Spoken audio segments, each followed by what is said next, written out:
Olá pessoal, estamos iniciando a nossa terceira aula de IoT com Arduino. Na aula de hoje, falaremos dos principais componentes eletrônicos e teremos uma breve introdução com um circuito elétrico na prática. Os componentes eletrônicos são a base de qualquer circuito elétrico. Eles podem operar em meio condutor, semicondutor ou indutor. Sua função é produzir mudanças simétricas no comportamento elétrico de modo a cumprir o propósito para o qual o circuito é projetado. Existem diferentes componentes eletrônicos. Cada tipo de componente pode ter diversas variações e suas aplicações são as mais diversas. Nessa aula, você conhecerá alguns dos mais importantes componentes eletrônicos e suas aplicações. Como visto na aula anterior, os resistores têm a finalidade de limitar a corrente elétrica em um circuito. Nesse processo, o resistor transforma uma parte da energia elétrica em calor devido ao efeito Joule.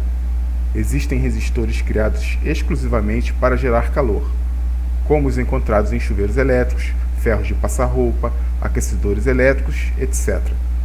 Mas em um circuito elétrico, a função mais comum do resistor é limitar a corrente.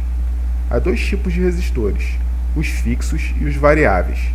Resistores fixos mantêm o valor da sua resistividade constante ao operar na faixa de energia que está dentro da sua tolerância. Resistores variáveis podem ter o valor de sua resistividade alterado de forma manual, como os potenciômetros, ou de acordo com a variação da tensão aplicada, como os varistores. Uma das formas mais comuns de se representar o valor de resistividade é através do código de cores. Nesse tipo de representação, o resistor apresenta faixas de cores conforme a tabela ao lado, que indica a resistividade e tolerância para a resistividade. No código de cores, cada cor representa um numeral, um fator multiplicador ou uma faixa de tolerância. Existem dois tipos de resistores que usam esse formato de código, um com 4 e outro com 5 faixas.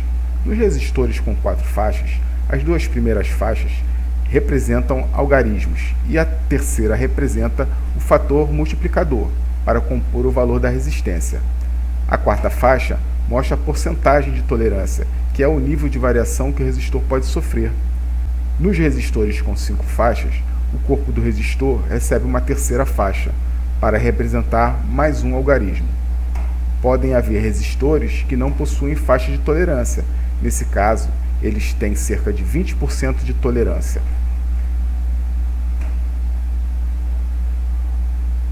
O capacitor é um componente que tem a função de armazenar cargas elétricas. Ele consiste de duas placas de material condutor chamadas de armadura, que são separadas por uma substância isolante chamada de dielétrica. A unidade de medida para a capacitância é o farad. Como essa unidade é muito grande para representar valores aplicáveis em circuitos elétricos, seus submúltiplos são mais usados. Microfarads, 10 a menos 6 farads, nanofarads, 10 a menos 9 farads, e picofarads, 10 a menos 12 farads. Os capacitores têm muitas finalidades em um circuito elétrico. Em circuitos retificadores, ajudam na conversão de corrente alternada em contínua. Como ressonantes, filtram interferências em sinais. E como os divisores de frequência, permitem restringir o tamanho de determinadas faixas. Alguns tipos de capacitores, como os eletrolíticos e os de tântalo, possuem polaridade. O diodo é um componente eletrônico que permite a passagem de corrente elétrica em um único sentido. Ele é construído a partir de materiais semicondutores, em uma junção PN, positiva-negativa, de modo a possibilitar a polarização. Seus terminais são chamados de anodo, positivo, e catodo, negativo. Para que o diodo permita a passagem de corrente, essa deve fluir do anodo para o catodo. São utilizados principalmente em circuitos retificadores para a conversão de corrente alternada em corrente contínua. Um tipo de diodo muito popular é o diodo emissor de luz, mais conhecido como LED. Ainda há outros tipos de diodo, como o varicap, o zener e o túnel.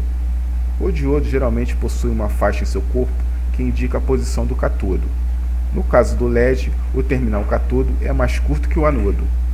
A representação esquemática do diodo é uma seta apontada para a barra, que indica a direção para a qual flui a corrente elétrica. O transistor é um componente eletrônico semicondutor do tipo NPN, o mais comum, ou PNP, capaz de assumir várias funções em um circuito elétrico. Ele apresenta pelo menos 3 terminais ligados a cada uma de suas zonas de transmissão, que são nomeadas de emissor, coletor e base. O transistor é comumente usado para realizar amplificação de sinais elétricos e também como uma chave eletrônica, para liberar ou bloquear a passagem de corrente elétrica. O transistor funciona bloqueando a corrente ou sinal e liberando quando uma certa tensão é aplicada na base. Nessa condição, a corrente flui do coletor para o emissor. A representação esquemática do transistor NPN é uma estrutura de 3 terminais no interior de um círculo, em que o terminal positivo está ligado diagonalmente a uma barra, representando o coletor. Outro terminal se liga diretamente ao centro da barra, representando a base. Um terceiro terminal é uma seta que parte diagonalmente da barra e aponta para a extremidade do círculo, para se conectar ao polo negativo, representando o emissor. No transistor PNP, a polarização é inversa e, portanto, o sentido da seta também. O avanço tecnológico permitiu reduzir os diversos componentes eletrônicos a tamanhos minúsculos, favorecendo a criação de circuitos encapsulados em um único dispositivo chamado de circuito integrado. As possibilidades de combinação são infinitas, permitindo a criação de uma gama gigantesca de circuitos integrados para os mais diversos fins. Qualquer projeto de placa de circuito impresso que pretender usar um circuito integrado pré-definido deve levar em conta a sua arquitetura para determinar as conexões de cada pino do circuito. Como você deve imaginar, a construção de circuitos integrados é um trabalho bastante complexo. Porém, hoje há circuitos integrados para praticamente qualquer tipo de aplicação, não sendo necessário projetar novos dispositivos. Abaixo, segue o esquema do circuito integrado IC-BA3812L, que pode ser usado para equalização gráfica de sistemas de áudio Hi-Fi. Placas de circuito impresso normalmente são projetadas em softwares de layout dedicado para integrar dispositivos e aparelhos eletrônicos, os quais farão parte do cotidiano de todos na indústria, no comércio e nas residências. Na elaboração de projetos para Arduino, que são geralmente bem mais simples de se construir, não é necessário dispor de equipamento industrial para produzir esse tipo de placa. Existem até circuitos impressos disponíveis no mercado para você realizar soldagens, caso queira montar um projeto permanente. Mas se você quer criar projetos reaproveitáveis, basta usar uma protoboard. Com a protoboard, você pode desenvolver, montar e testar circuitos elétricos para a utilização com o Arduino, sem a necessidade de realizar soldagens. Ela é formada por pinos dispostos em trilhas, onde você pode conectar fios, componentes elétricos e circuitos integrados de diversas formas diferentes. A protoboard possui 2 áreas no centro, que podem ser usadas para a conexão de circuitos integrados e componentes, e 2 áreas laterais, que podem ser usadas para a polarização de circuitos. As partes em azul, na figura abaixo à direita, representam as trilhas internas da protoboard, que fazem a comunicação entre as pinagens.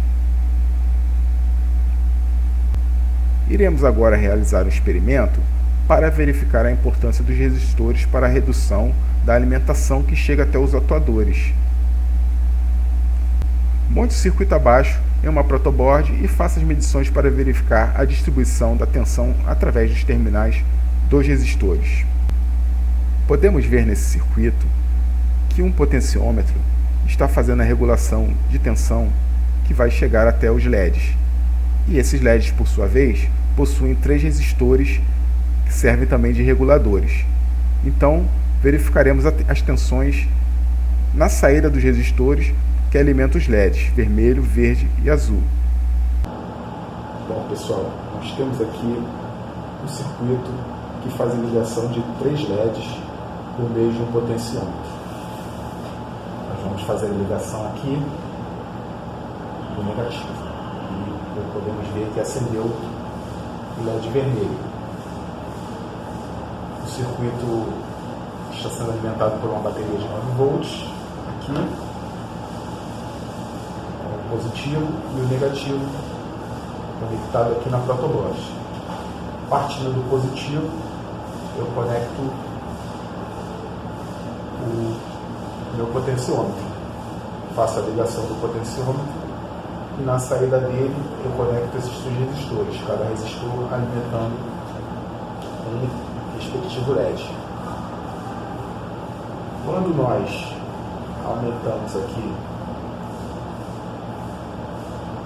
o potenciômetro, ou seja, nós diminuímos a resistividade do potenciômetro, nós acabamos aumentando aqui a alimentação para os LEDs. Agora eu quero fazer a medição desses LEDs, então eu coloquei aqui um máximo de 20 volts de corrente contínua e vou verificar na saída dos resistores quais os valores de voltagem que são apresentados ali. Então, primeiramente, eu vou substituir essa ponta de prova aqui.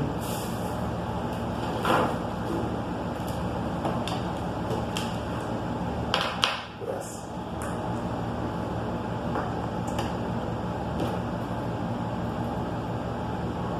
Essa vai ligar o negativo. Aqui como negativo. Agora eu já posso medir a saída dos resistores. Primeiro eu vou medir a saída do resistor que alimenta o LED azul. Eu tenho lá 3,08, oscilando ali entre 8 e 10, 3,08 e 3,10 volts. Agora vamos ver aqui o LED verde. Ali eu posso notar que houve uma queda. E agora eu tenho ali 2.11 oscilando ali, 2.14, 2.15 ali na saída para o LED verde. Agora eu vou verificar a saída para o LED vermelho.